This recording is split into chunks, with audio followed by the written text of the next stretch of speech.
Olá! Olha, uma ideia que me chamou a atenção nas nossas fontes é a da velocidade de escape da longevidade. Ah, sim. Interessante isso. Pois é, a possibilidade de, sei lá, talvez na próxima década já, a ciência adicionar um ano à nossa vida a cada ano que passa. Muito por causa da inteligência artificial na medicina. É, assim, um ponto de partida bem instigante para nossa conversa hoje, né? Sem dúvida. E é um ótimo gancho para a gente explorar juntos esse universo da IA e da robótica.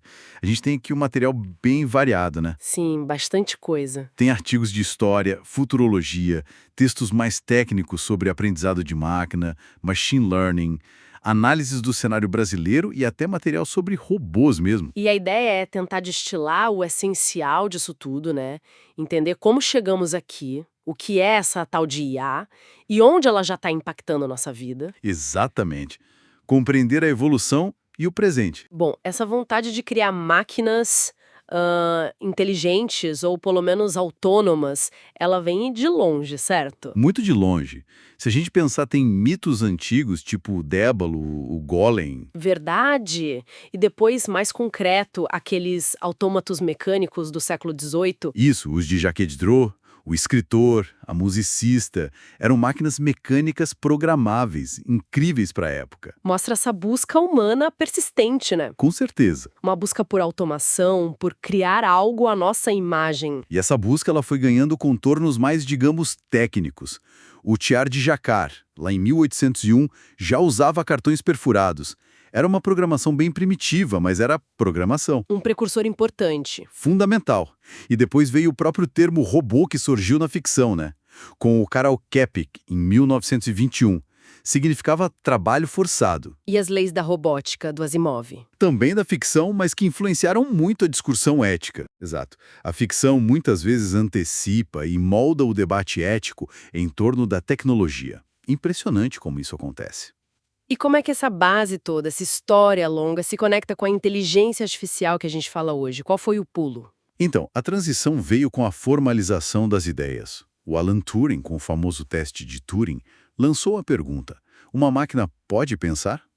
Isso foi um marco. Sim, um divisor de águas conceitual. E aí surgiram linguagens de programação próprias para IA, como o Lisp. E o Norbert Wiener, com o livro Cybernetics, em 1948, trouxe essa visão de controle e comunicação em sistemas, aplicável tanto a animais quanto a máquinas. Foi fundamental. E os robôs físicos mesmo, além das ideias? Bem, nessa época, 1947, surgiram os primeiros manipuladores teleoperados, no laboratório Argonne. Eram usados para algo bem prático, manusear material radioativo com segurança. Entendi! E o motor por trás dos avanços mais recentes, o que realmente fez a IA decolar nas últimas décadas, é o tal do machine learning. Isso, o aprendizado de máquina. A ideia central é essa: as máquinas aprendem com dados. Em vez de serem explicitamente programadas para cada tarefa, elas aprendem padrões a partir dos exemplos. E as redes neurais? Ouvimos muito falar delas. Pois é, elas são um tipo de machine learning inspirado, assim, bem de leve, no funcionamento do cérebro humano. Começaram com modelos mais simples, como o Perceptron, e foram evoluindo. Para o deep learning. Exatamente. O Deep Learning usa redes neurais mais complexas, com muitas camadas, por isso profundas. Essa capacidade de aprender padrões muito complexos em volumes gigantescos de dados é que destravou os avanços recentes que a gente vê em visão computacional, processamento de linguagem. Entendi. Faz sentido. E onde a gente vê isso na prática de forma mais, assim, impactante no dia a dia? Voltando àquela ideia da longevidade, a saúde parece ser uma área chave. Sem dúvida. Na medicina, os ganhos são notáveis. Diagnósticos mais rápidos, mais precisos. Tem um caso daquele robô, o iFlyTech, na China, que passou num exame de qualificação médica. É impressionante. Uau! E desenvolvimento de remédios. Também. Aceleração enorme. A vacina da Moderna, para a Covid-19, por exemplo, a IA foi crucial ali no desenvolvimento. E sim, essa busca por estender a vida saudável, a tal velocidade de escape, é um horizonte que a IA está ajudando a tornar mais real. Mas não é só na saúde, né? Os carros autônomos, todo mundo fala disso. Sim, são um exemplo muito visível. Google, Tesla, estão aí, rodando. Claro que ainda existem muitos desafios, né? de segurança, de legislação, não é simples. Com certeza. E pensa nos sistemas de recomendação que a gente usa todo dia. Netflix, Spotify, Amazon. Eles usam IA para entender nossos gostos e sugerir coisas. Moldam nosso consumo. É verdade. E no mundo financeiro? Muito usado. Algoritmos operam em bolsas de valores, fazem análises de risco. Mas olha, também tem riscos. A gente não pode esquecer o caso da Knight Capital, anos atrás, que teve um prejuízo milionário por um erro no algoritmo. É um alerta. Um bom lembrete dos riscos. E em outras áreas? Telecomunicações? Também. O exemplo da Ufinet que estava no material é bom. Usam IA para otimizar a rede, automatizar tarefas, personalizar serviços para os clientes, analisar dados em escala, buscando mais eficiência, inclusive energética. Ok. Trazendo agora a conversa para o nosso contexto, para o Brasil. Como a gente está lidando com a regulamentação disso tudo? Já existe uma estratégia definida? Existe, sim, e olha, é importante dizer que a gente não partiu do zero, sabe? Já tínhamos bases legais importantes. Tipo o Marco Civil da Internet. A LGPD. Exatamente. O Marco Civil e a Lei Geral de Proteção de Dados são fundamentais. Eles já tratam de temas como privacidade, uso de dados, que são centrais para qualquer discussão sobre IA. E a estratégia específica para IA? Temos a Estratégia Brasileira de Inteligência Artificial, a IBIA. Ela é de 2021 e busca alinhar o Brasil com princípios internacionais, como os da OCDE. E quais são esses princípios, basicamente? Coisas como crescimento inclusivo, respeito aos direitos humanos, transparência, explicabilidade dos sistemas, segurança, responsabilização.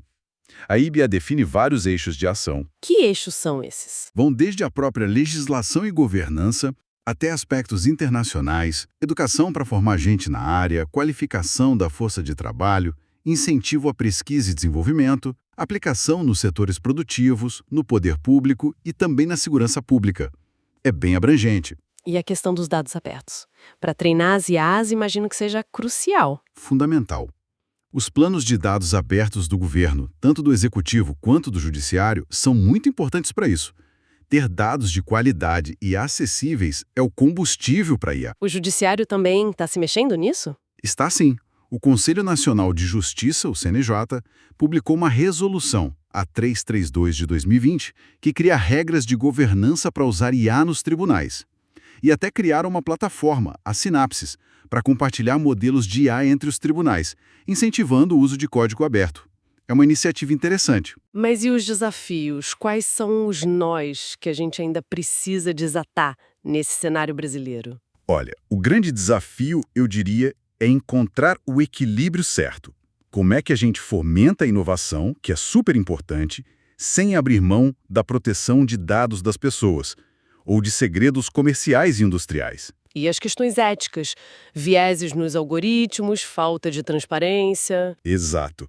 Como garantir que a IA seja usada de forma justa, sem perpetuar ou até ampliar desigualdades? São perguntas difíceis. Por isso, é tão importante ter um debate público amplo e contínuo. Precisamos construir uma regulação que funcione na prática, sabe? Sem sufocar o desenvolvimento, mas também sem ignorar os riscos. A pressa aqui é inimiga. Então, para a gente ir fechando, o panorama é esse. Uma tecnologia com raízes bem antigas, mas que agora vive um momento de aceleração brutal, se infiltrando em quase tudo, da nossa saúde ao jeito como consumimos cultura. E o Brasil está nesse processo de construir suas regras, aproveitando o que já existe, mas com desafios importantes pela frente. Exatamente. A chave, na minha visão, é pensar em desenvolvimento responsável desde o começo. E isso exige colaboração. Governo, empresas, academia, sociedade civil, todo mundo precisa estar nessa conversa. As implicações são profundas demais para a gente não tratar isso coletivamente. Perfeito. Fica então talvez uma reflexão final para quem nos ouve. Se a IA pode mesmo revolucionar diagnósticos, talvez estender nossa longevidade e, ao mesmo tempo, automatizar tantas tarefas, como é que nós, enquanto sociedade, podemos nos preparar para as transformações gigantescas que isso deve trazer para o mercado de trabalho, para a economia e, quem sabe, até para o nosso próprio entendimento do que significa ser humano?